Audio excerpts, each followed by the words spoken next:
महाराष्ट्रभर जंगलतोड सुरू असताना वन खातं नेमकं काय करतंय असं म्हणत सत्ताधारी शिंदे गटाचे आमदार निलेश राणे यांनी वनमंत्री गणेश नाईक यांच्या खात्याच्या कारभारावरती अनेक सवाल उपस्थित केले। बघूया।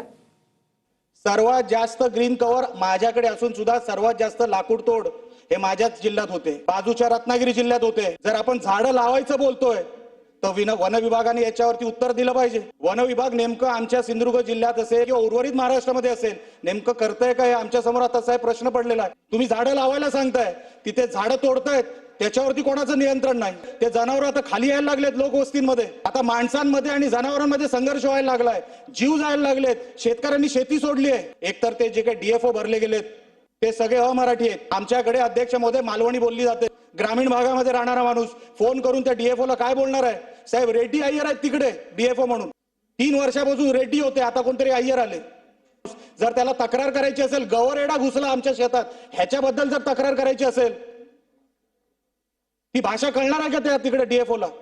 किती तक्रारी करायच्या? वन खात्याचा खरोखरच वन खात्याचा टांगा पलटी झालाय असं मला आता जाणवायला लागलेलं आहे। कोणाचं कोणावर नियंत्रण राहिलेलं नाही। तर काजू उत्पादनावरून निलेश राणे यांनी गोवा सरकारचा दाखला देत आपल्याच सरकारला घरचा आहेर दिलाय। बघूयात। अनेक शिकलेली मुलं मुंबईमधल्या नोकऱ्या सोडून तिथे काजू लागवड करण्यासाठी आपल्या गावाकडे गेलेले आहेत अध्यक्ष महोदय। मिनिमम सपोर्ट प्राइसच्या चौकटीमध्ये आपला काजू पडत नाही किंवा नारळ नाही। साहेब काजू उत्पादक हा पूर्णपणे रसातळाला गेलेला आहे, बर्बाद झाली काजूची लागवड। विषय काय झाला, 2010 पर्यंत काजूवर ड्युटी 18% होती, आज ती 2.5%वर आली आहे। ती जी ड्युटी आपण लावली ती किमान 20% पर्यंत घेऊन जा, म्हणजे आपला जो स्थानिक काजू उत्पादक आहे त्याला कुठेतरी श्वास घ्यायला कुठेतरी जागा मिळेल।